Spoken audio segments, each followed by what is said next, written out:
Ladies and gentlemen, a very good afternoon to each and everyone, and thank you for joining us in this final part of our webinar series regarding the property industry updates, especially on coping with COVID-19 Temporary Measures Act 2020.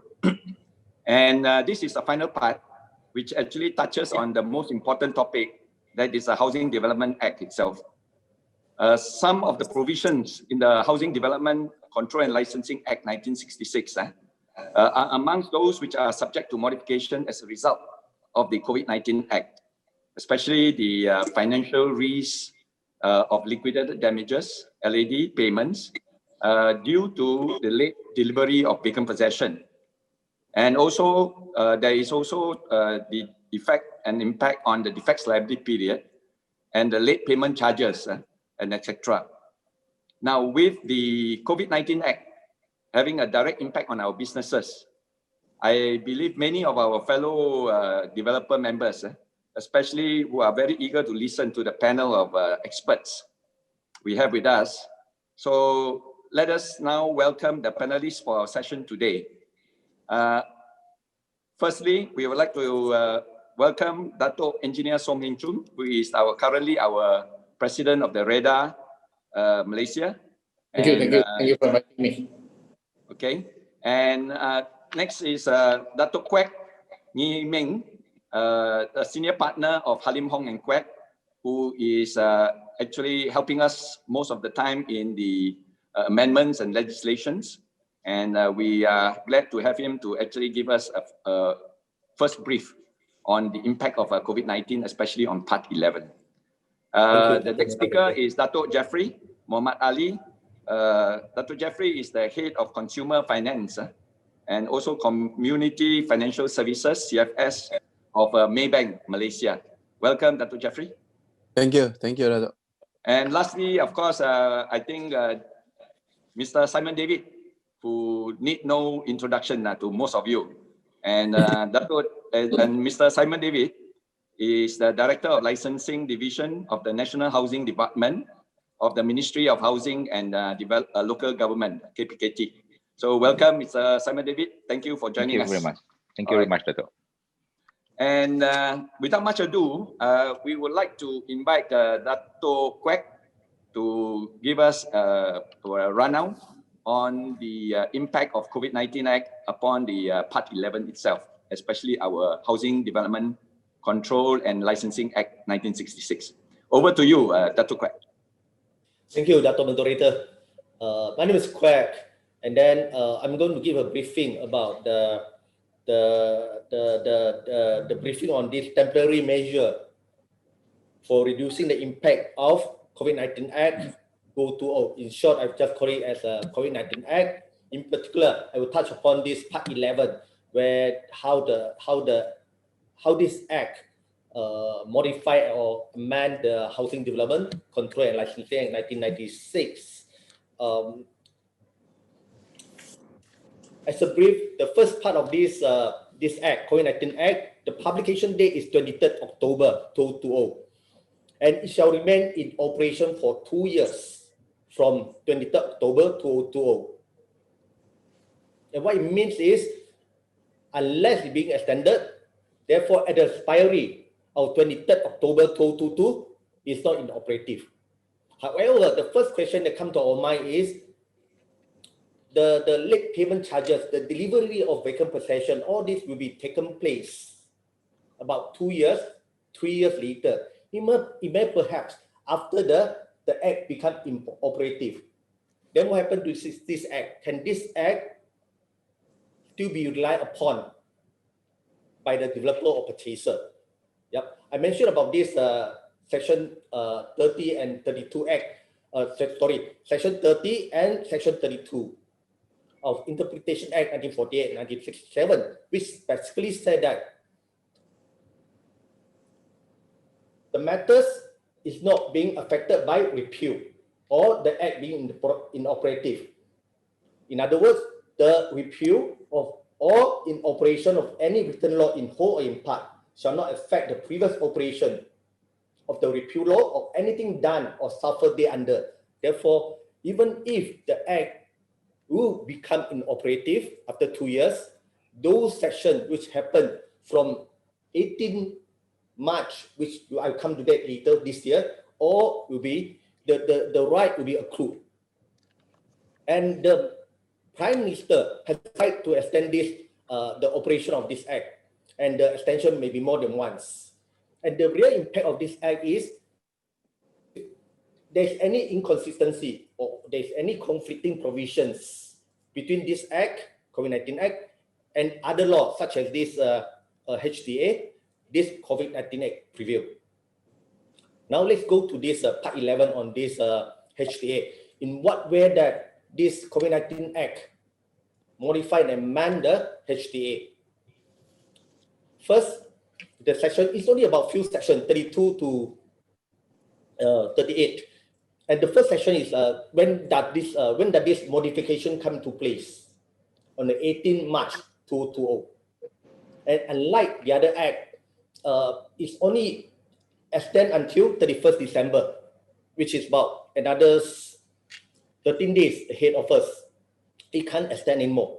I mean the impact, the operation date of this amendment to the HDA, and only confined to the agreement of Schedule G, Schedule H, Schedule I, and Schedule J. They enter before 18 March. In other words, before 17 March 2020. Those agreements enter on or after 18 March is not applicable by this Act. Now come to this, there are few parts being amended. In short, is the main part is 34, 35, and 36. Let's go to this 34. The purchaser will be interested on this 34, late payment charges. From the period of 18 March until 31st of August, if purchaser is not able to pay any installment, does the purchaser liable to pay the late payment charges or not? 34 sub 1 stated that if the purchaser cannot pay the installment due to the measure prescribed under the Prevention and Control of Infectious Diseases Act 1988, for example, like this MCO, EMCO, etc., then the developer cannot impose any late payment charges. You will notice that Section 34 exclude or waive or exempt the purchaser from paying these late payment charges is subject upon the purchaser able to prove that they are not able to pay because of the order being prescribed under this Prevention and Control of Infectious Diseases Act. The next slide I will show on this for this period from 18 March until now, there are various of these movement control order that we have experienced. Is the MCO. We know about that. No one can travel. Foreigner cannot come to the country. Why is it so important about this that no one can travel? Because for payment of these late payment charges, even though the bank is an essential services provider, they can open on 18 March. However, there may be some act that the purchaser need to do to open the account, to transfer the money, to sign certain documents, to meet with the bank officer, to arrange for the loan, etc. Or the foreigner may need to come into Malaysia to complete certain documents as required under the term purchase agreement or as required by the bankers, the M Financial. They may not be able to do it due to the MCO. These are the good reasons for them to not being for them to be exempted from paying the late payment charges. There are some other conditions that where we are still experiencing, which is the CMCO for those who stay in Klang Valley. Yep, we are still experiencing that. IMCO is the time that where the economic activity resume back. Therefore, during IMCO, if purchaser is not able to pay, and during this IMCO period, then there's argument. I believe that purchaser got to the burden for purchaser to prove due to movement control, they are not able to pay as the only reason, then the issue, the dispute may arise that the developer may say no. There's not a good reason, therefore you have to pay. However, for foreigner, until now, they still can't enter into Malaysia. Therefore, they are in a better positions to say, hey, no, I can't pay because of this MCO period. These late payment charges, if a purchaser may apply more than once. Therefore, can see from this section 34. On one part, purchaser has to prove that because of the measure put forward by the government, they cannot pay. If they can convince the developer, then they are subject to 31st August 2020. If they want to extend further purchaser, then they can apply to the minister for exemption to pay these late payment charges until 31st December 2020. Section 34 is deal with purchaser in paying the late payment charge, in paying the installment, and deal with the issue of any late payment charges that involve. 35 involve this the obligation from the developer to deliver the compensations, and if there's any liability to pay on these liquidated damages, or LAD in short. This part, this section, you can see is different from the way it's being drafted, is different from section 34. Section 35, it straight away exclude the period from 18 March this year till 31st August this year. The total of 167 days being excluded automatically. No need developer to prove anything. Only when developer need to apply for further extension from 1st September this year until 31st December, developer then need to justify their reason before the minister. On the other hand, you can look at this last paragraph of this slide. If the purchaser is unable to enter into possession of occupation from date of service of notice to take vacant possessions from the developer during 18 March until 31st August or any extended period granted by the minister, then only that purchaser shall not be deemed to have taken such vacant possession. The word there, if the opening word of if the purchaser is unable, to me as a lawyer, purchasers still have to justify a reason. They are not down by this being infected by COVID-19 cases, or their movement is not being restricted by the measure imposed by the government.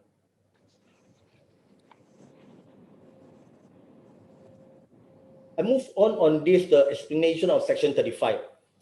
The calculation of date of this period. The period is the first part of the period that I mentioned is 18 March until 31st August. Then second is the 1st September until this 31st December. In total, we are talking about 289 days. This is the relevant period they are talking about. And I will show you some scenario for ease to understand. The first scenario is the SPA date is 20th July 2018. Then the VP, let's say it's a Schedule G agreement. The VP ought to deliver within 24 months. The VP date supposed to deliver is on the 20th July 2020. But because of this act, Section 35 has modified the statutory Schedule G agreement.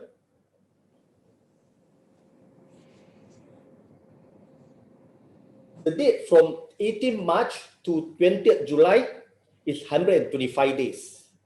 Therefore, this period is automatically, it's not being frozen, it's being taken away. It's as if that 2020, for the purpose of this act, there is no such date from 18 March until 31st of August. The next date after you wake up, you sleep on the 17th March, you wake up the next morning, is 1st September. Therefore, this 125 days is automatically being excluded. And the timeline which allowed for the developer to deliver vacant possession is as it being calculated, resumed to be calculated from 31st August for another 135 days, which is, from the slide you can see, is 2nd January 2021. Another scenario, similar example, SPA is on this 1st January 2019, supposed to deliver on the 1st January 2021, because the entire period of this 167 days, 18 March until 31st August being taken away. Therefore, the supposed BP date being extended for another 167 days. This assuming that the developer is not applying for any extension from the minister. Another scenario, scenario 3, if the agreement signed on or after 18 March, then the agreement won't be modified. Whatever stated in agreement, be it 24 months, 36 months, or applicable, no modifications. The next scenario, similarly, for purpose of calculating the LAD, the SPA date, for example, is 1st January 2018. The supposed VP delivery date, 1st January 2020. But the developer can only deliver much later, about 9 months, 10 months later, 1st October 2020. Therefore, without this act, the developer is liable to pay the LAD for, in total, the 78 days, which you see from the slide, plus 167 days, plus 32 days. In total, the developer ought to be liable for 277. If we add all together, it will be 277 days LAD. But because of this act, we take up this 167 days from 18 March until 31st August. And total LAD, which developer is liable, is 78 days plus 32 days, which is 110 days. And then definitely there will be some issue. The first issue is whether application for exclusion period of 167 days between the period from 18 March till 31st August is required by the developer and purchaser. Our answer is this is automatic extension, or it's the automatic exclusions from any calculations. And whether the application for another extensions from 1st September until 31st December is required by the developer and purchaser from the minister, the answer is yes. Both need to apply for extension.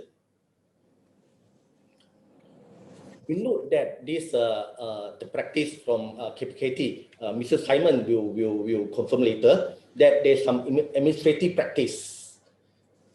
The developer is required, even for the first period from 18 March until 31st August, developer is required to apply from the minister. And minister, the letter which I haven't seen, the approval which I have seen, it actually stated that the period of 167 days will be added into the time for delivery of VP. And such extension will be calculated based on the date of the first SPA, duly executed by the developer with the purchaser. And there are two parts which the letter from the KPKT will state. One is to exclude the calculations of LAD during this period. And second is to waive the obligation to pay any late payment charges by the purchaser. In fact, the letter from the KPKT immediately put this section 34, which deal with late payment charges, and section 35, which deal with LAD payment by the developer, all in one place. This is the administrative practice by KPKT. Then we turn to the issue number 2. We know that this period, 167 days, being excluded from the calculation of VP delivery date and LAD. Then in practice, the developer did obtain EOT, extension of time, from minister, either up to from originally 36 months to 42, 48, some even longer. Then when does this 106.7 days being calculated? From the expiry of 36 months, which is prescribed under Schedule H, or from the expiry of the extended of time being granted the minister. Last year, 2019, November, Federal Court handed out these unmerely cases. The power for the minister or national or the controller of the National Housing Department to extend the period to deliver VP beyond 36 months under this Regulation 11 sub 3 of the Housing Development Control and Licensing Regulation is invalid and ultra virus. And because of this case, all the extension of times all are subject to dispute.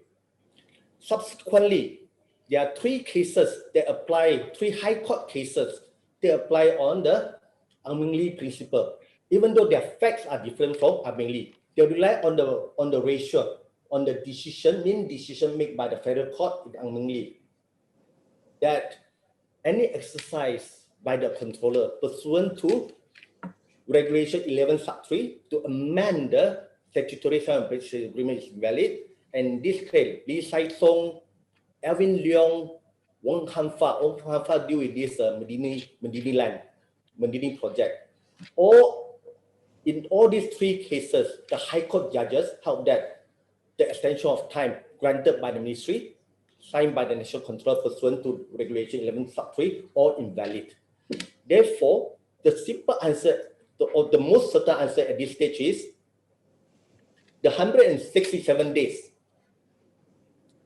shall commence from the expiry of 36 months or 24 months, which is the statutory sum of purchase agreement. That's for sure. Then whether this 167 days can be calculated from the expiry of EOT granted by the ministry, that is subject to how your facts are being different from the unmerely cases. Because the three cases being cited, being reproduced in this slide are all under appeal. Now we know that this the minister actually, they use this section 2.2, sub 2 to grant extension of time. But how valid it is subject to be seen. Yep, I see my time set is almost up to 20 minutes. The last few slides that was shown is this defect liability period. Defect liability period for extension is automatic extension for the purchaser. Purchaser can apply for extension, but not the developer can apply for extension, not the JMB and not the MC. Scenario 5 and scenario 6 is to show some example how the period being excluded as defect liability period being one excluded, how is it being being put it back after 31st August to this scenario 5 and scenario 6. The saving clause of this act is any legal proceeding commence or any judgment or award obtained. Award means any award obtained from tribunal to recover the late payment charges paid by the purchaser or any LAD paid by the developer during this period from 18 March to 23rd October 2020 shall not be affected by this act.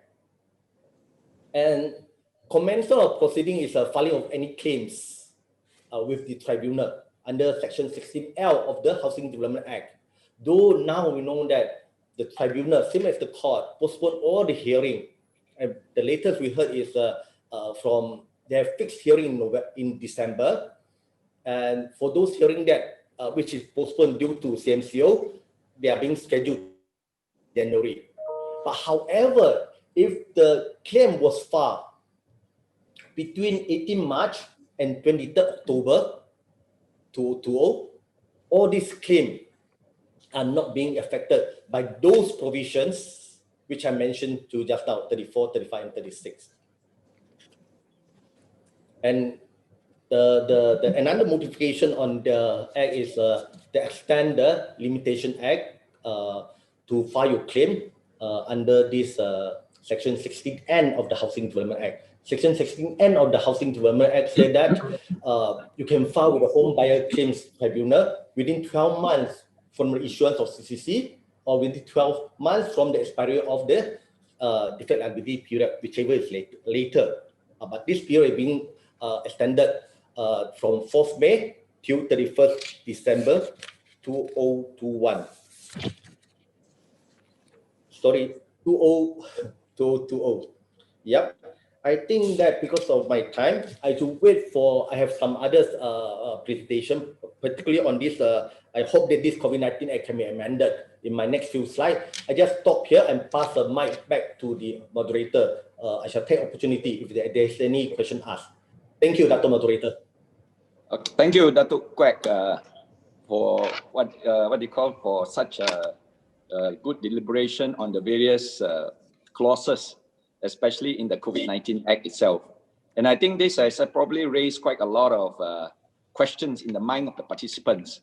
Now, if any one of you have any questions which you would like to direct to any of the members of the panel, then please record it down in the Q&A section. And as the time permits, then we will go through one by one, and we will get the the panelists to answer as to the best of their ability. And the next speaker that we would like to invite, Dato Soam, who, being the president of the REHDA Malaysia, would have a lot of feedback on issues that is actually faced by the implementation of the COVID-19 Act itself. And as a result, sometimes there is also talk about whether if it is not so complete, then we might have to go into amendment number 1, amendment number 2, amendment number 3. So maybe we would like to invite Dato Soam to share his views together with us. Dato Soam, over to you. Thank you, Dato Charlie. Today we specifically talk about Part 11 of the Act. And you know, this Act came into operation from the 23rd of October after it has been gazetted. But it has a retrospective effect, as highlighted by Dato Kuek just now. Part 11, affecting the Housing Development Act 1966. On that part, the operation of that part of the Act commenced from the 18th of March, the first day of MCO. But there's no end date in that Act. But the whole Act, this COVID-19 Act, which is Act 829, Law of Malaysia, on the temporary measure for reducing the impact of COVID-19, 2020, talk about the operation effect for the next 2 years. Okay, but the issue here is that there are certain part of the Act which is related to our current Act, has a deadline, has an end date. Example like Part 2. Inability to perform, and a lot of our construction contract now falls into this ambit. So my comment earlier on that this Act actually did not cover the whole supply chain, okay, in a wholesome manner.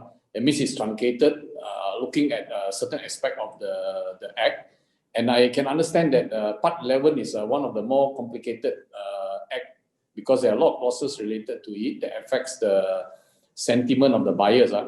And to me, the main example I want to give here is like maybe on clause 36 relating to defects liability period. Okay, so now the 5.5 months have been excluded from the completion date. Similarly, these 5.5 months have then been added on as an additional defects liability period to house buyer. But in our contract with the contractors, okay, there is no such provision. Okay, there's no such provision. So making, meaning that the developers are exposed to this additional 5.5 months of additional defects liability period that will actually affect all of us as developers. For house buyer, of course, they will get another 5.5 months extension. Similarly, question raised is that developers' money in the stakeholder sum will be stuck there longer, okay? Or can the developer actually withdraw their stakeholder sum, which I don't think so because the defects liability period has not ended. So maybe it's a question later on can be answered by Tuan Simon on this aspect of it, so that everyone is clear. I mean, these are the questions that I've been receiving from fellow developers as well as house buyers. On a similar note, as you are aware that COVID-19 has not ended, okay? I mean, the last couple of weeks after the lifting of the interstate travel on the 6th of December, I think many people thought that the virus is no more there. I see people traveling all over the place. You know, they're going to all the malls and whatever there is, and all the holiday resort place. Of course, we want the economy to actually prosper and improve. But at the same time, we understand that there are now a lot of clusters at the construction site because of this mass testing required. And I think daily you can see there are cluster relating to construction site, meaning that once there is a cluster, there will be a stop work order, okay? And rightfully put by Dato Kuek just now, that the certain part of the act will actually end on the 31st of December. But the problem is that current COVID-19 situation is not improving. In fact, the numbers are going up. Construction site has now been slapped with stop work order, and meaning that contractor will delay the delivery period to developers. And similarly, developers may be impacted in their delivery period to the house buyer. So the delivery time frame will now be impacted. So will there be further excluded period from the period that is already mentioned in the current COVID Act? Because the current COVID Act says that without doing anything, the period from 18th of March to 31st of August of 167 days has been excluded from the calculation of the completion period. Similarly, if we cannot complete, we can then apply to the minister and justify for an extension up to 31st of December. But if the event now happened in January, okay, my site is closed, my site is not allowed to be open, then what next? These are questions being raised regularly by developers. And at the same time, house buyers also asking, hey, will the house that I bought, will I be further delayed or not? Now with the COVID situation like this. So I believe that until we have the vaccine and where movement are no more control, and we don't have to shut down site and control movement of people, then the effect will be not there. Otherwise, you know, if tomorrow we have again a travel restriction, a buyer from Penang cannot come to KL to make payment, example is the cash purchaser, or example we have a cluster in one of the financial institution, and their people cannot release the the payment from the stage payment, we are going to have issue. Buyers will be slammed with overdue interest and all this. So what's going to happen next? So these are relevant questions being raised that maybe later on, maybe Tuan Simon will shed some light for us on this matter. And as to what can be done better on this, I think Datuk had some comment just now. He said he got a few more slides later on to say if the COVID bill can be extended and we are allowed to make amendments, what are the things that we wish for in the amendment that can happen. So maybe Dato' Charlie, I just start the thing by just pricking the minds of the thoughts of the buyers and the what, and then maybe later on can start a discussion on this. Thank you very much. Okay, thank you, Dato' Soam. Basically, participants, I think you might have a lot of questions pertaining to some of the dates and the calculation of dates and so on. It's good that you actually present it to the panel now, because I think we have quite a good selection of speakers. and especially when Tuan Simon is actually with us, it's time actually to pick his mind and see his opinion on some of the issues. All right. Now, without much further ado, I would like to invite Dato Jeffry to share with us some of his thoughts, and especially on the moratorium that has ended on September 2020. What else is Maybank doing to assist borrowers, particularly in terms of restructuring the payments? Okay, Dato Charlie, good afternoon, and thanks again for having me, right? And this is our REHDA webinar. Yeah, certainly, I guess there are so many of our people are out there being impacted by the pandemic, right? And rightly said, I think the auto moratorium from the government had ended on the September 2020. However, I think as far as on the perspective of Maybank, we continue to basically try to assist, yeah, all these our customers through several repayment assistance. We call it RA, repayment assistance, which basically to target and to tailor-made to meet their current financial needs. And this repayment package including like no deferment of their monthly installment of their mortgages, a reduction of the monthly repayment to a certain amount, as well as maybe extension of tenure. But if we look at the government budget 2021 and the announcement by Bank Negara on the 6th of November, whereby all banks now is required to have a targeted repayment assistance, we call it the TRA lah, yeah, the targeted assistance. These packages are basically for all the selected B40 and micro SMEs. So what we are saying here is we never stop in really trying to do our social obligation to support, in particular, the B40 and SME40, SME, micro SMEs, as well as the M40 categories of our customers lah. So what basically the eligibility is basically like, we can have a deferment of their monthly installment for a 3 months period, or they can have another option like to reduce the monthly installment by 50% for a period of 6 months. So I think Dr. Charlie, even though the repayment moratorium had been actually ended, but I think as far as the bank is concerned, we will give option to all these impacted customers. We give them a comprehensive plan to basically to tailor-made the need of these customers in this challenges time. But to add to that, Dr. Charlie, if I may just add, further to Datuk Kuek and Datuk Soam mentioned earlier, should there be a wish list of the revision of the act? I would probably urge, in terms of the e-acceptance or e-signing of documents as far as banks are concerned. Yeah. So I think Dato' Kuek mentioned about the mobility loss. You cannot go to the bank, you cannot go and secure your document because of the movement restriction.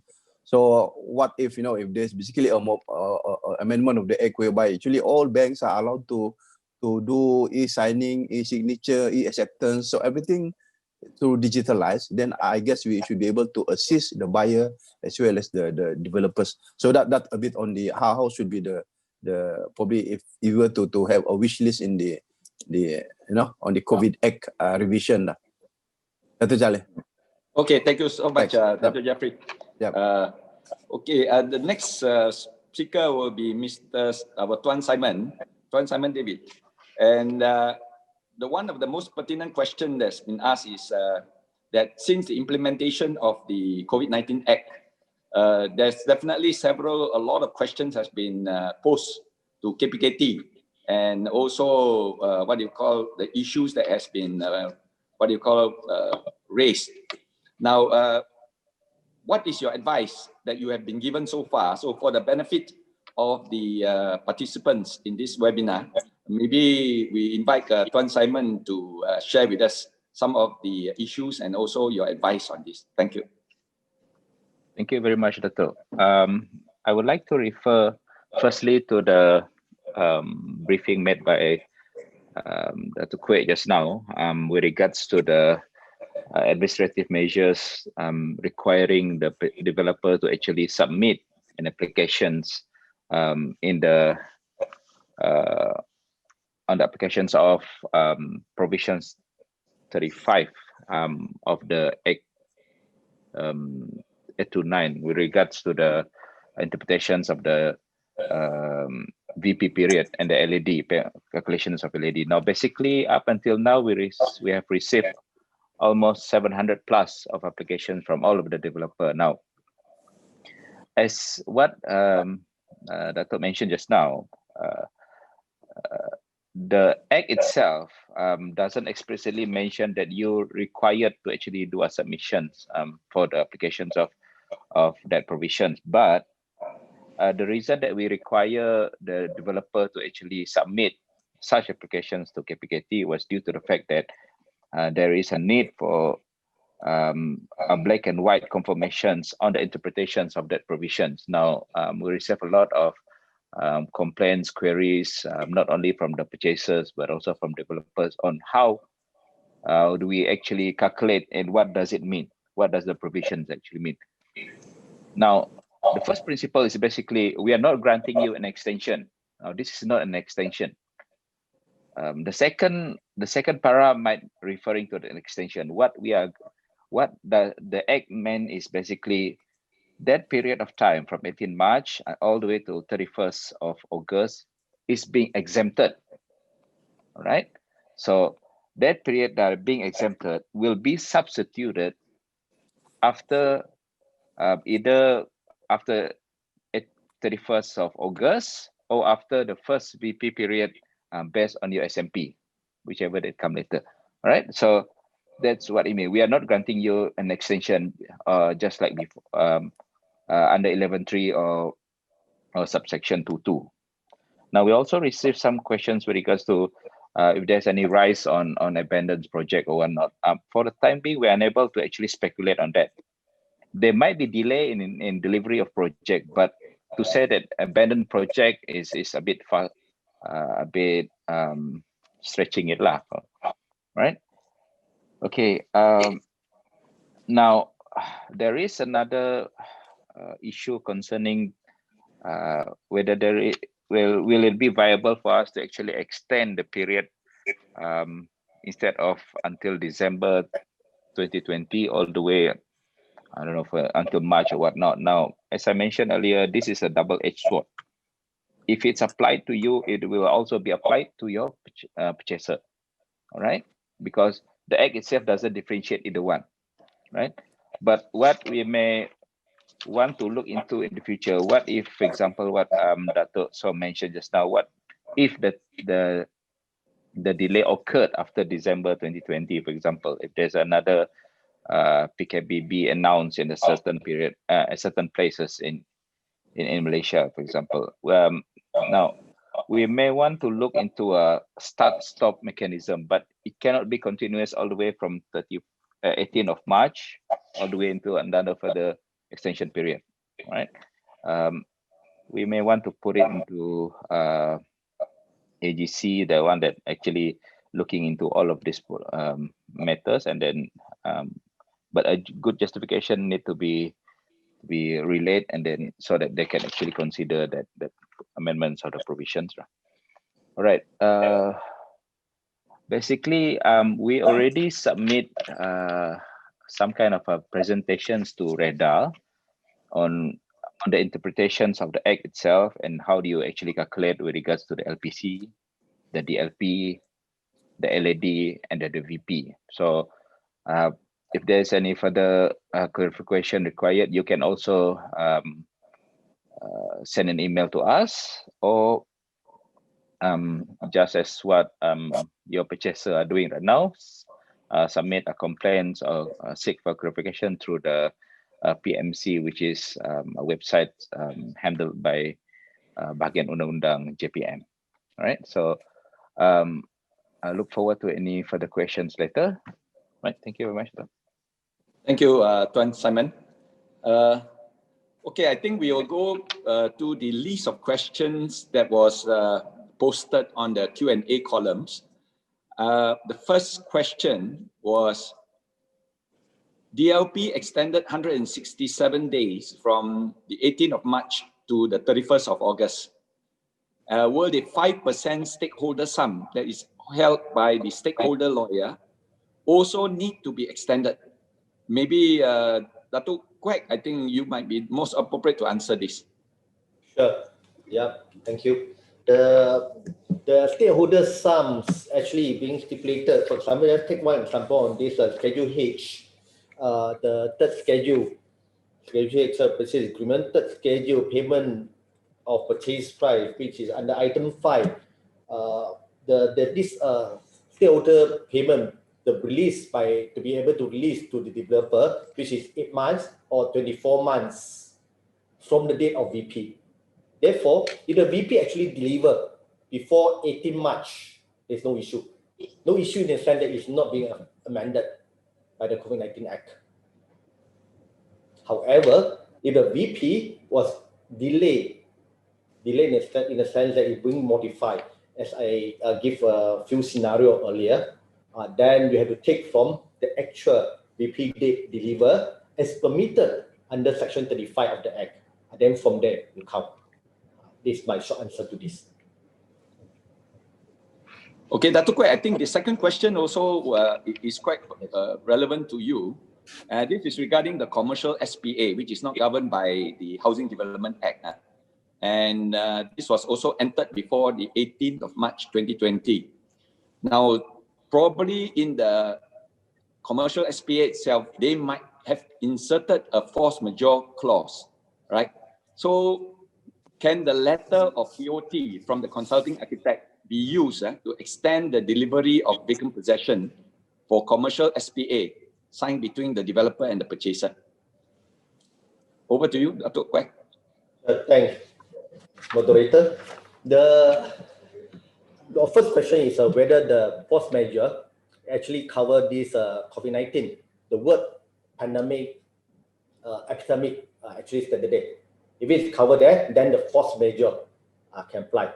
Both parties, both contractual parties, foreseen that anything about the spread of virus is part of the force majeure out of God that cause both parties cannot perform the contract. Then the contract can be extended based on the reason cited by the consulting architect.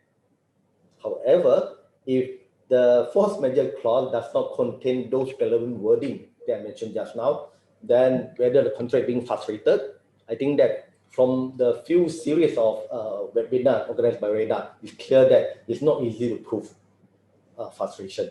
Therefore, the short answer to that is look at your force majeure clause. Does it cover epidemic, pandemic, etc.? Thanks. Dr. Charlie, maybe can I just yeah, you can add. Yeah.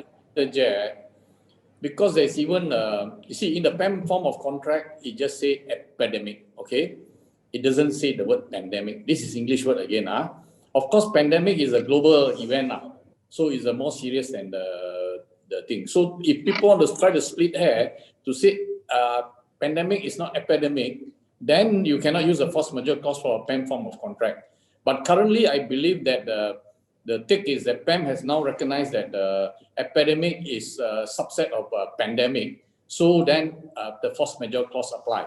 But if in the force majeure clause, there's a force majeure clause in the contract, any contract for that matter, even this commercial contract brought up by this gentleman in question, doesn't have the word epidemic or pandemic there inside there. There can be a list of 100 things listed as force majeure. It's no use. You cannot use this clause to ask for additional time from your purchaser. That's my view. And I think you heard from, not only from Dr. Kuek, from the other two earlier lawyers, Dato Nitin and also Mr. Rajendra. So it's very clear that if it's not in your agreement and the word is not stated as epidemic or pandemic, then it cannot be used. The force majeure clause cannot be used. Mm-hmm. Okay, thank you, Dr. Soam. Do we have any of the panel who would like to add on this issue, on the force majeure clause? If not, then we go on to the next question. Now, our DLP ended in November 2020, but we are required to extend the DLP another 6 more months. And we have to extend the DLP to match can KPKT give an automatic extension on the defects liability period? Or sorry, the APDL. Can KPKT give an automatic extension on the APDL and exclude the requirement for us to provide deposit for the project since we already completed the project? In other words, during the extension of the DLP, whether the APDL needs to be extended or not. I think that is the gist of the question. Tuan Simon, you have any answers for this? Thank you very much, Dato. All right. Okay. Thank you very much, Dato. Now, AP, which is abbreviation for advertisement permit, and DL, which is abbreviation for a developer license, is two different documents. Yeah. All right. So when after your CCC, you're not required to actually renew AP. You're only required to renew your DL. Okay. Right. Now, so long as the defect liability period is not concluded, you are required to actually ensure that your DL is active. Right. Now, with regards to the deposits, the issuance of the deposits are required under Section 6A, which is the controller to keep the deposits until the expiry of the defect liability period of the housing development. So meaning that you have to make sure that the deposits are as such and should not withdraw it until the project, the defect liability period, which is in this case is being extended, is concluded, right? But currently, we also, I think quite a number of the REHDA member is also aware that there is a 80-20 provisions of your deposits, whereas you can actually withdraw 80% of your deposits after you actually obtain CCC. And the 20% is being withheld until the DLP period has been concluded. So this 20% cannot be actually withdrawn until your DLP period, in these cases, which already be extended, is concluded, right? Okay. Thank you, Tuan Simon. One more question for Datuk Soam. I think this is from our side itself. Even though COVID-19 Act does provide some relief, it's not sufficient to fully help ease the problem faced by developers, right? So unlike purchasers who appears to have greater protection and relief. So in fact, some of the relief provided under the Act may be detrimental to the developer for instance, the relief granted to the purchaser to delay making payment of the statutory installments, right, for the purchase of property. That one actually favors the purchaser itself. Now, this rescheduling will then heavily affect the cash flow of the developer, who has to maintain its workers, the leasing of machinery, and the payment to contractors and suppliers, among other ongoing construction projects. So what's your comment on this, Dato' Soam? I think on those who are getting in financing, I don't think is a major issue because bank has started operation and bank has released most of the scheduler payment due under the schedule G, H, I, and J as highlighted earlier, because the clause 32 to 38 is only applicable to these four standard SPA being used under the Housing Act. And for cash purchaser, unless can be proven that they cannot travel to make their payment, because it has to be, like you say, PCID, is due to the prevention of infectious diseases under the Act 342, then they are not entitled to exclusion. So in this case, if really there's a enhanced MCO or CMCO where travel is not allowed, then you have to, not receive payment. The number of cash purchaser we have today, I don't think there are many currently. Of course, we will be disadvantaged as the developers will be disadvantaged in the sense that our payment for the stage that we have completed is delayed. You may be that unlucky that you have finished that stage and then fall right in the smack of MCO, and I mean, there's no recourse for us to it because that exclusion has now been given. No point for us to cry over spilled milk now. It's a matter of going forward. Maybe these are issues that has already arisen, and if there is any amendment allowed, maybe these are things that we can further look at. And one of the ways to mitigate further closure of your site and prevent your site progress from being delayed is to actually comply to SOP. Ensure that your site is not infected, and then you have a stop work order. I think that's a very pertinent question asked by many people. Is hey, why don't they follow SOP? Why their site get infected and all this? I mean, things do happen, but I think that's the best medicine we have now to prevent cluster from happening at our site and to prevent it from the site from being closed. I think even with the CMCO, unless it's a EMCO enhanced MCO, if just the CMCO, I think the government has allowed all economic sector to continue, including the construction activities.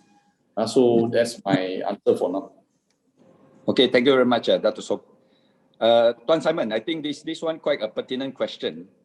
This is actually regarding the what you call the commencement of the 167 days.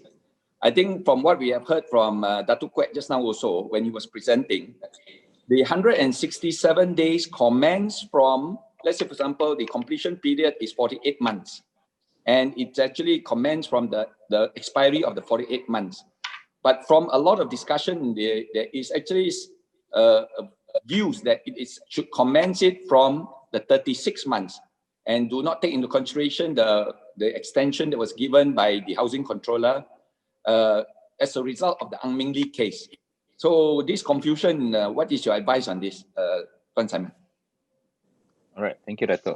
Firstly, I just like to extend further on what Dato Soam was mentioning just now with regards to the implications of the LPCs and whatnot, because we have to take into consideration that we received quite a number of complaints from the purchaser that also argue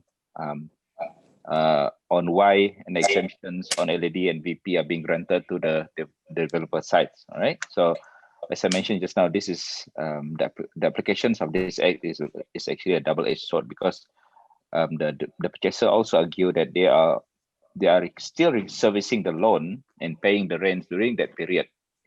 All right, so we have to take that into consideration. Okay, now secondly, with regards to when and which number of months the calculations of these 160 days, 67 days should apply. Now we have to take into consideration that the provisions of the Act saying that notwithstanding any agreement entered into between the purchaser and the developer, the period from 18 March until that should be excluded from the calculations of the VP and the LED. Now, the Act is explicit in such a way that it doesn't actually mention a period of the VP based on the SMP, the statutory SMPs. All right. Now, for you to actually apply the decisions of the federal court, now you actually have to challenge to overrule it. Right, meaning that so far as we are concerned, the extension of time that was granted to the developer still stand unless the court actually overrule it as such, right? Because as what Dato mentioned just now, there are two types of amendment of the SMPs that occurred right now. Number one is under 11.3. The second one is under exemptions under 2.2, right? So basically, the calculations with regards to the exemptions of 167 days will be based on the SMP that is signed between the developers and the purchasers, unless the court rule otherwise, that the calculation will be based on the 36 months, right? Okay, thank you. One question for Dato Jeffry. Many purchasers have expressed a lack of flexible payment packages. You know, in Singapore, the moment the COVID-19 impact happens, the bank came up with a lot of new repackaging of the loans, and some of them were actually allowed to pay interest only, and some of them were then allowed to reschedule some of their loan payments. So because of this lack of flexible, as well as also two strict criteria imposed on first-time home buyers, are there any plans for Maybank to assist these groups of people in financing their homes? Dato Jeffrey? Dato Charlie. Dato Charlie. Of course, I think for Maybank, we fully support, or rather we continue to give full support to first-time home buyer, right? Especially for if the house is for their own occupation.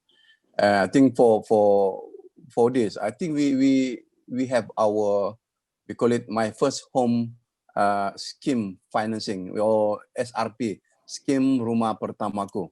We have that scheme basically to which we offer even margin of advance of 100 up to 105%.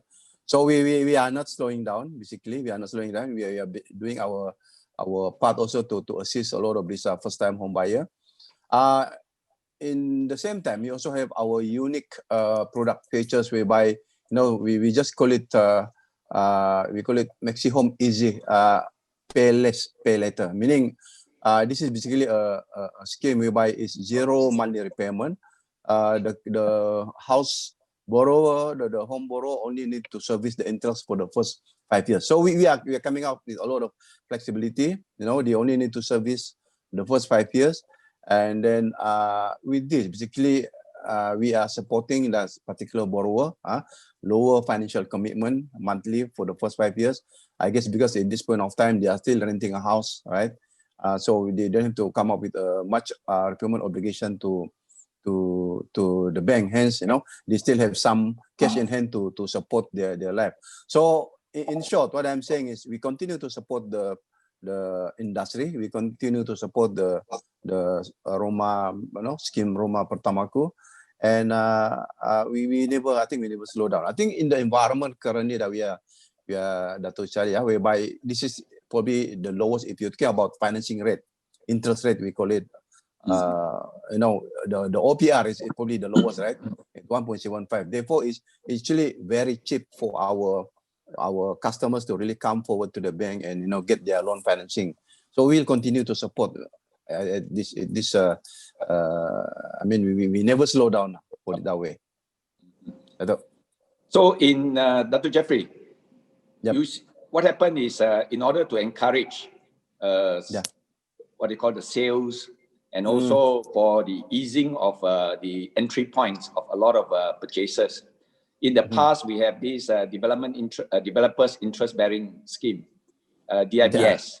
Do you foresee that there's a possibility that DIBS will be reintroduced back as a result of all these issues? Because many of them would then have difficulty in paying the down payments. I think anything is possible, Dato. But this again pretty much up to the industry, how we want to react to the demand of the public, right?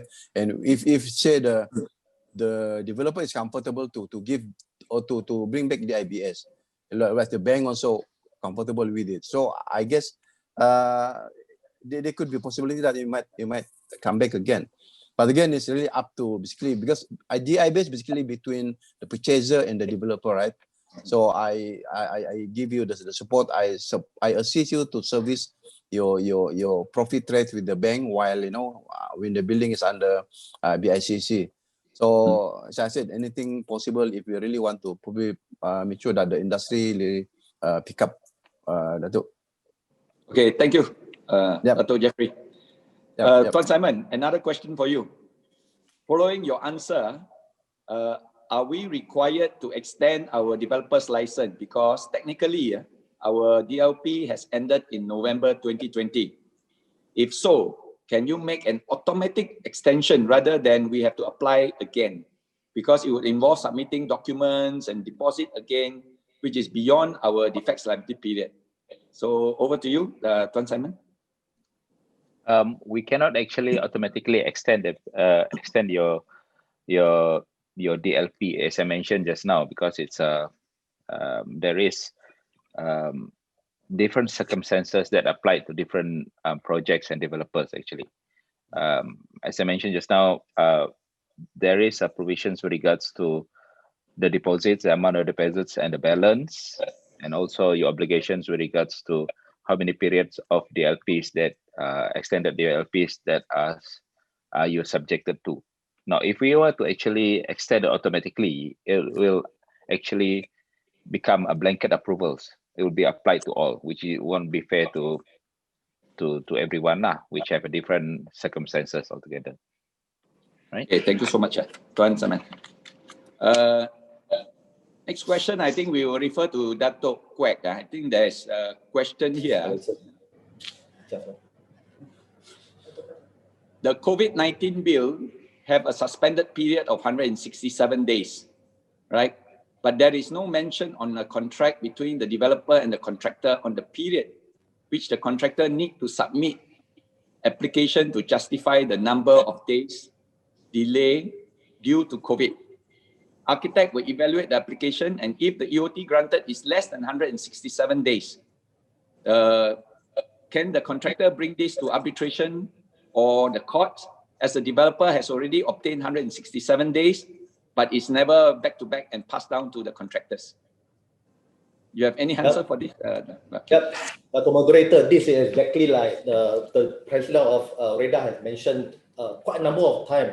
This COVID-19 Act is a piecemeal rectification basis.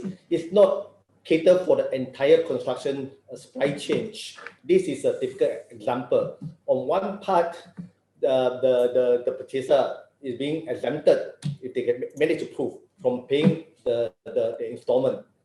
On the other part, the construction contract is nothing to do with the modification on this HDA as per Section 32 to Section 38 of the Housing Developer Act.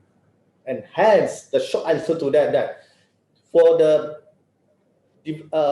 contractor or developer, or for the developer to rely on whatever this amendment, whatever modifications to the HDA before any applications, there's a different piece of what I'm trying to say is it doesn't gel at all. It doesn't oblige the arbitrator to be bound by any amendment to the Housing Development Act. This is my short answer to that. Dato Moderator, might I just come back to Mr. Simon's answer on this EOT extension under this regulation 11(3). Just a short comment on that. I definitely respect the KPKT decision on those extension of time under regulation 11(3) is valid until challenged. However, this is not the right approach. It's not the right. In a way, it's not responsible. Pardon me if I say this word, because that this creates uncertainty in the industry. The Ameli case has been there for more than 1 year, and until now there's no active rectifications on the Housing Development Act to cater for striking down of regulation 11(3). This opened the floodgate that purchaser is suing developers that their EOT is invalid, and also open for the developers to seek an indemnity from the controller. But it's saying that because we rely as a developer on the controller decision, and that therefore we complete the entire project within 48 months. And now this reliance has no basis because the act to extend the extensions is being fought, and therefore the whole thing about this HDA is uncertainty. Therefore, we have this statutory Schedule H and G. If something is not certain, I wonder if Mr. Simon, since you are here today, we have this opportunity to convey our message. The ground message is quite clear.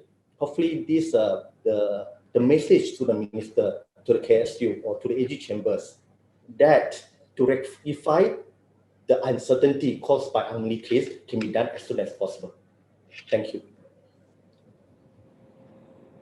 Perhaps Tuan Simon would like to brief us. Is there any developments on the KPKT side regarding these issues on Ameli? Yeah, thank you. All right. Thank you, Dato. Now there is no provisions in the current act to actually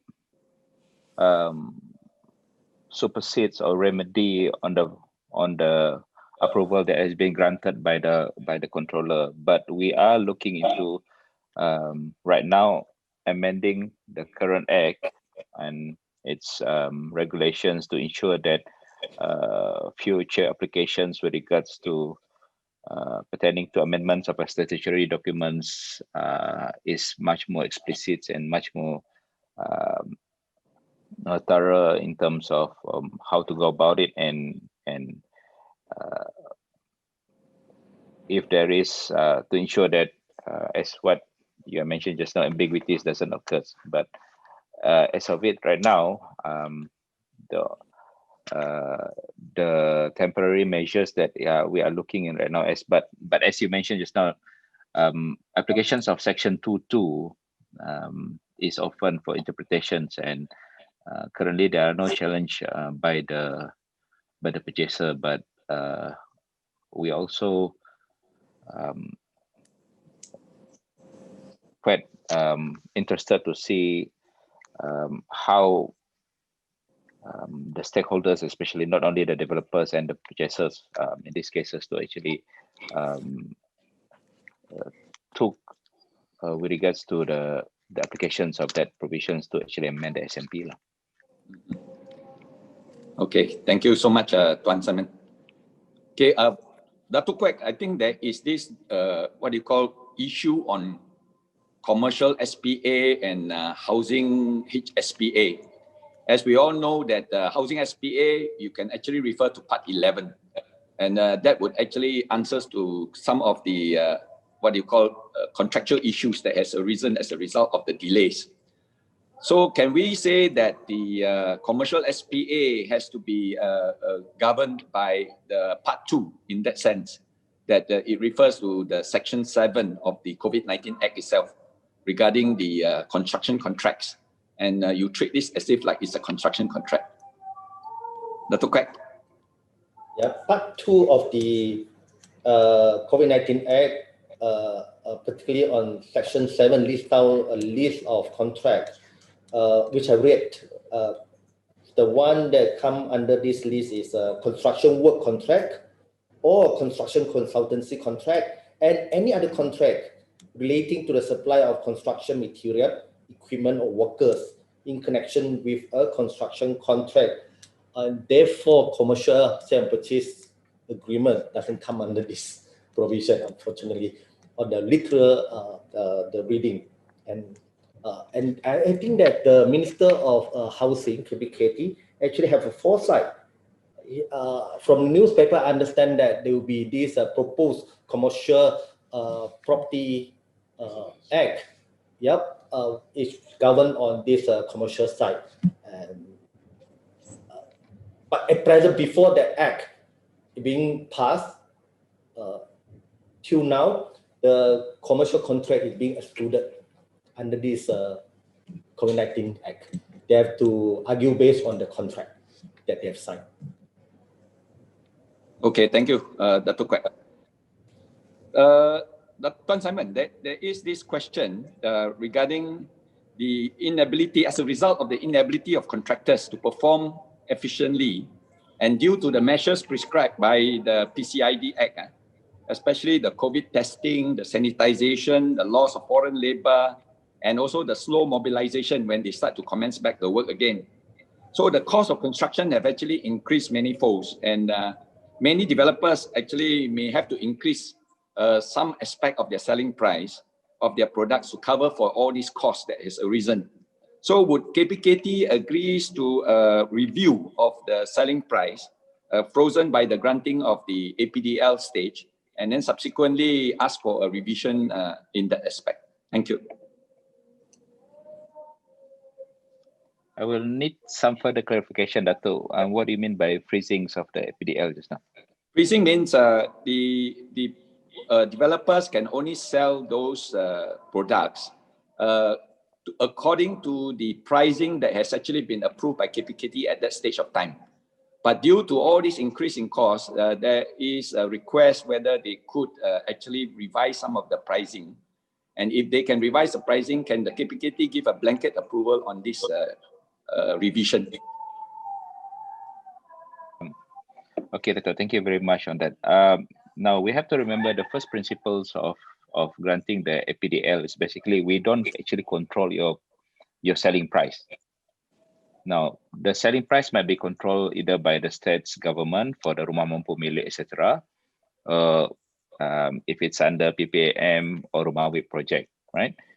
We only control what you advertise, all right?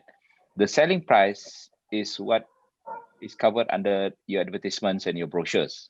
Now, that is the provisions that we actually control.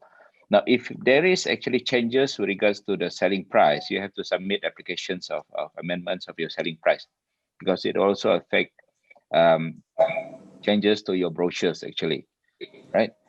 Because we don't want the futures purchaser, for example, I found out from my neighbors, my future neighbors, that actually they purchase their unit for example, 1 million ringgit. Now, after the COVID, etc., when I want to buy the unit cost me 1.2 million, right?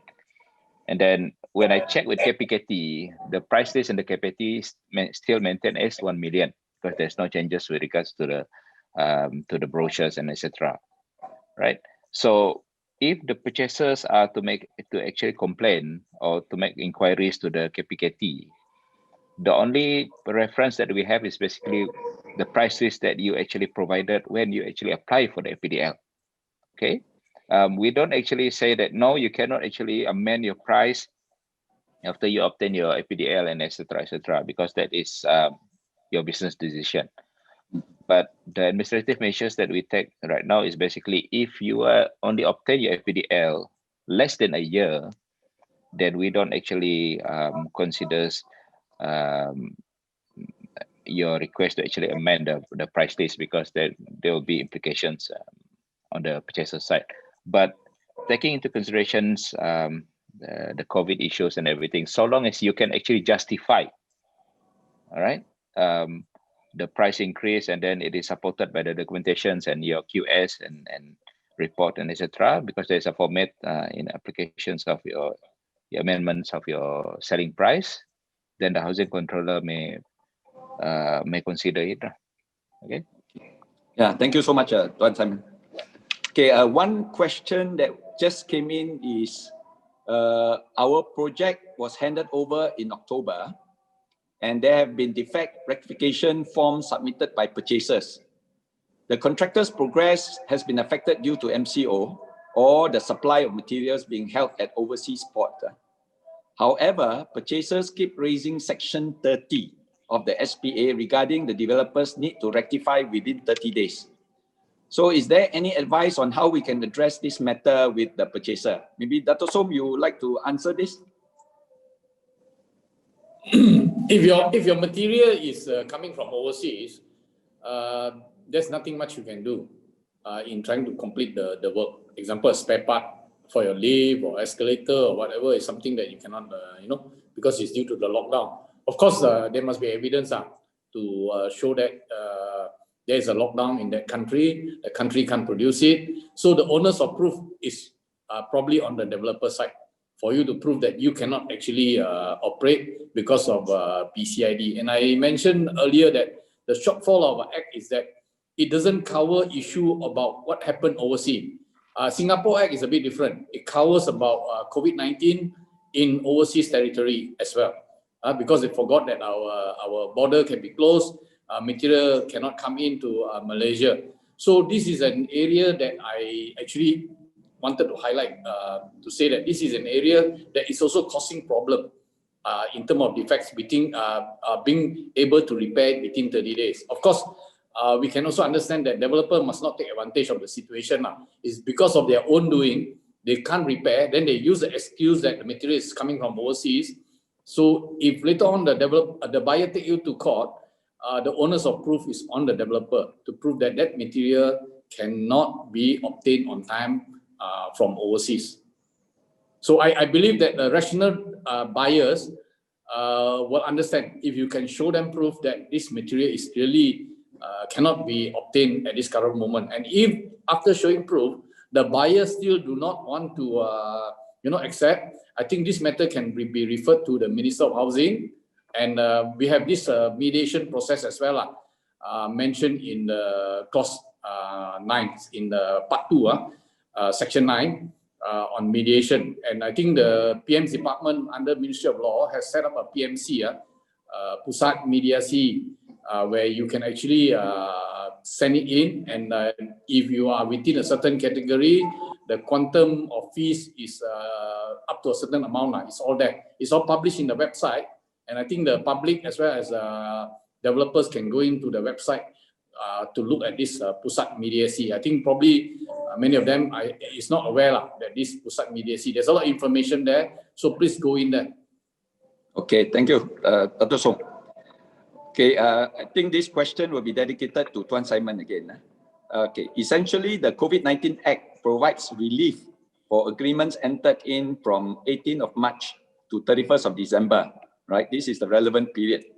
Now, if there is a need for an extension beyond 31st December 2020, on what grounds can the developer request to extend this relevant period beyond the 31st? And as we all know that if the minister fails to extend before the 31st December 2020, is he time barred? That means to say he has to act now in order to extend it. So what's your view on this, Tuan Simon? All right. Now, the provisions under Section 11 only allow for the ministers to actually grant an extensions up until 31st of December 2020. Now, this will be a continuous period. There is,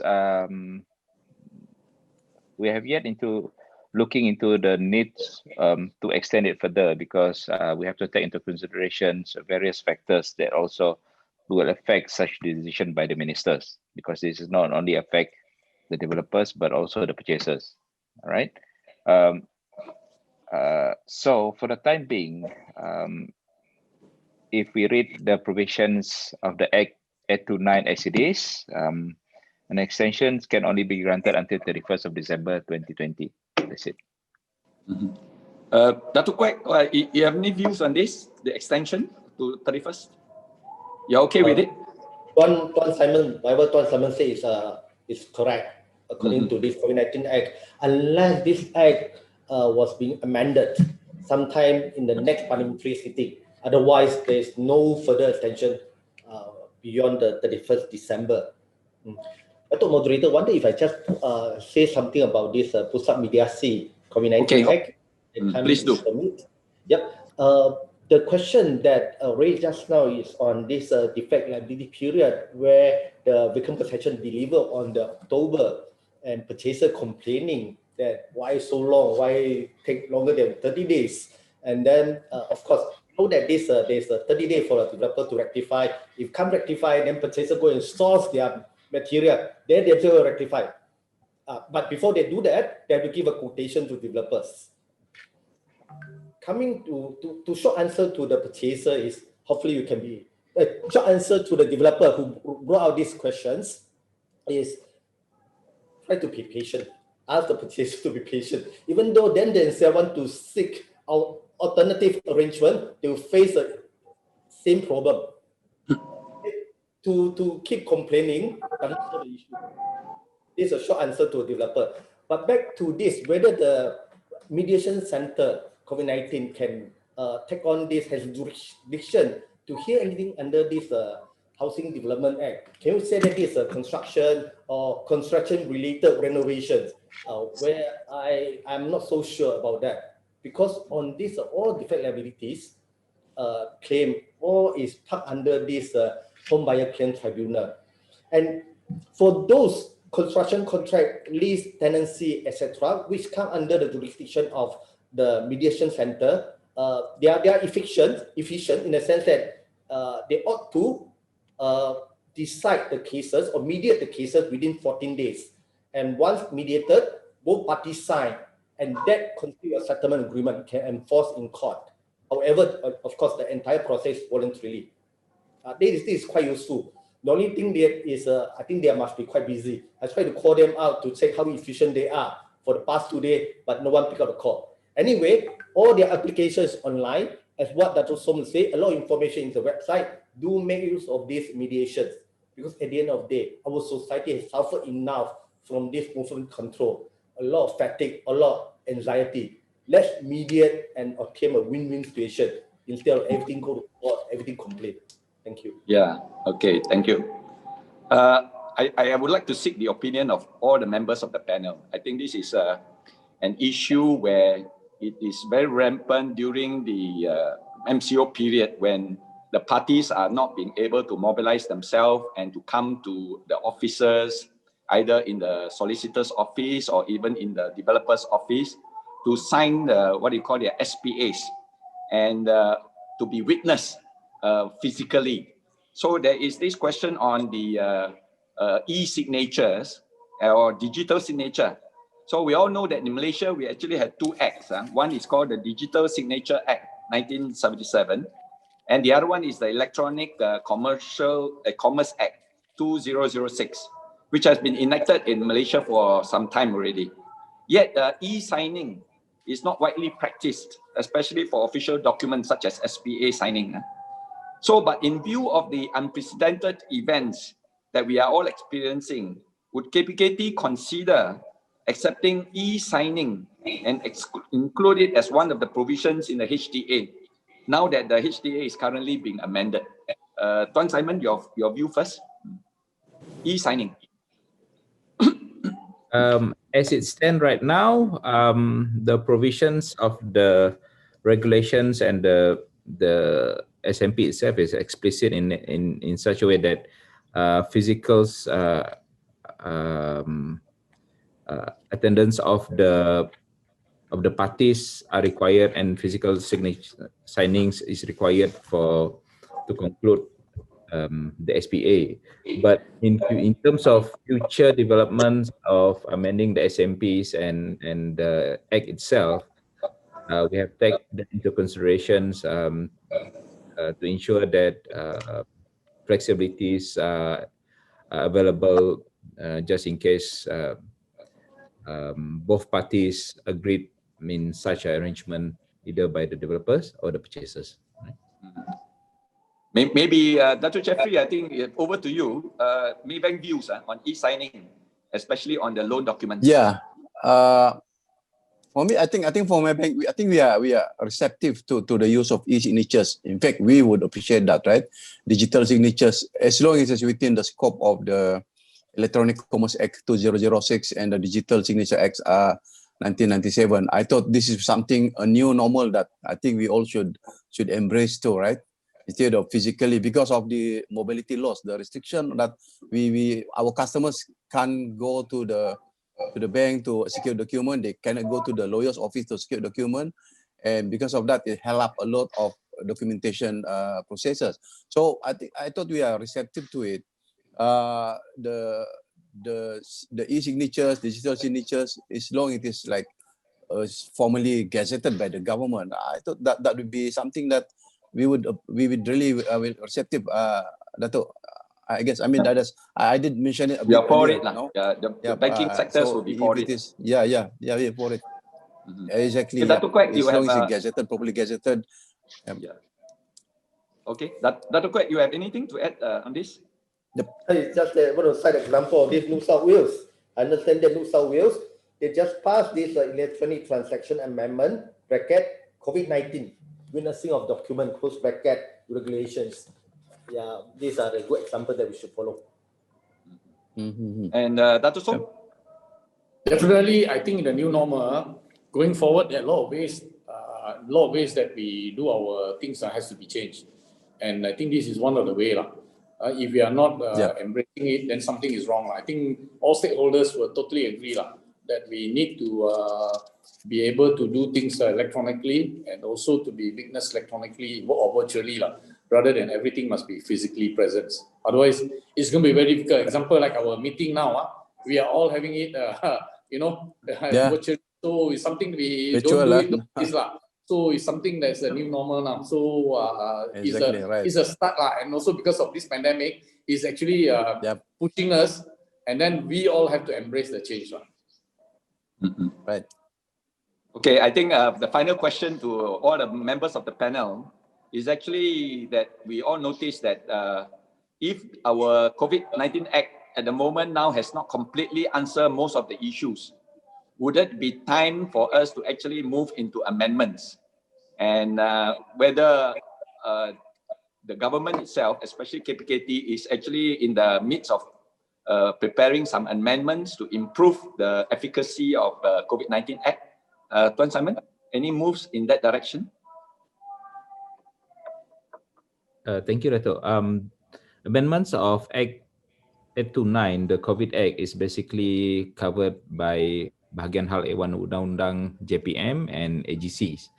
We are just a parties to it, but I think they also take inputs and feedbacks from the industries and the stakeholders in what best to actually look into in terms of revising the provisions and to actually provide additional provisions to strengthen the act itself lah. I think you can actually provide your inputs and feedback to Bahagian Hal Undang-Undang and AGCs for that matter. Okay, Dato Soam, what is your wish list if amendments are what you call forthcoming? I think we need to really sit down with all the stakeholders. That means the financier, buyers, government agencies, because you must understand that we as developer, we have relationship with so many people, and of course, ultimately, most importantly, our contractors who are performing the construction work on site, delivering it to us, and also our purchaser. I think we really need to look at the interest of everyone here, and I think all of you agree lah. This is a pandemic. It's not due to reasons we purposely want to take certain action. So we all must adopt this attitude of give and take if it's due to PCID lah. Of course, of people who purposely use because of other reason and use this as an excuse, I wouldn't cordon with that lah. Whether they are buyers, whether they are developers, whether they are contractors or whatever. We just want to move the economy and ensure that the livelihood of people are not affected. And as to what needs to be amended, there are quite a few. I think we will deliberate on this. And I think to all the developers out there, I want to echo this, maybe Tuan Simon, please don't use the word EOT. There's no EOT given to you. It's actually a freezing of the time. That means you go to sleep on the 17th, you wake up already 1st of September. You didn't go through that period of time from the 18th of August to 31st of 18th of March to 31st of August. Okay, there is a freeze of time. There is no extension given to you as a developer. Please understand this. Please don't use a wrong word, and then you get into a lot of trouble here. So that's my wish. I think I can see Tuan Simon there smiling away. So we are in concurrence on that, and I hope that please do cooperate and understand the whole act. Please go back and read this act. And I think we have another 10 more days or 2 more weeks running up to 31st of August.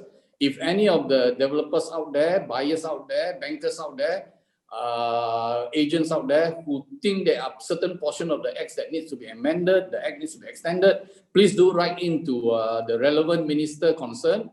If it's the whole act, then it's the Minister of Law. It's certain particular section of the Housing Act under Part 11, then the Minister of Housing to amend. So please do write in as an individual, as an NGO, or as whatever, so that we make known to the people in authority that something needs to be done so that our livelihood will not be that badly impacted in the coming months, because the vaccine is still not there.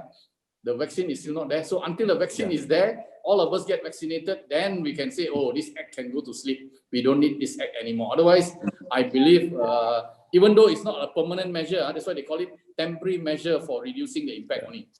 So it's not reducing 100%, reducing some of the impact. That's the title of the act. So with that, thank you to all of you for participating in this webinar. Sure. Okay. Datuk Kuek, you have anything to add on the amendments? I don't have any, frankly, I don't have any wish list. Whatever wishes given by REHDA, I will support. Whatever wishes given by purchaser or banker, I will support. But my only wish now is to satisfy the question being asked. I saw a number of questions addressed to Dato Kuek. I don't have an opportunity to answer.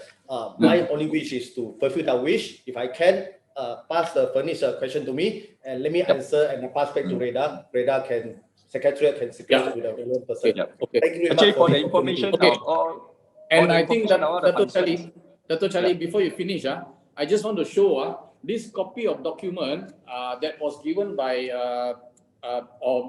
after discussion with the Ministry of Housing. This was issued and published on our web page on the clarification on penjelasan pemakaian tema cadangan melibatkan Akta 118, Akta Pemaduan Perumahan Kawalan dan Pelesengan. So all the examples, all the scenarios are actually indicated there. For those who don't understand, please go in there and have a look at it. And if you have a question, do post it to us. And if we can't answer you, we will post it to Tuan Simon.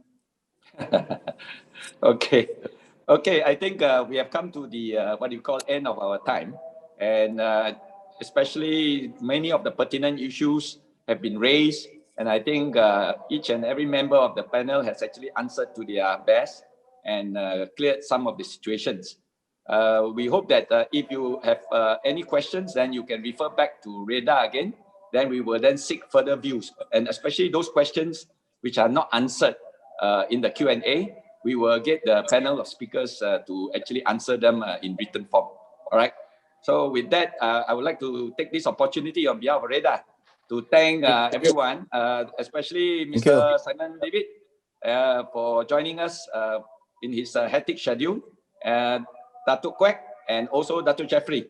Thank you so much for joining. Thank you, Dr. Saleh. Thank you, REHDA. Thank you. Thank you to all And you. Thank you, Dr. thank you to all the Thank you. participants.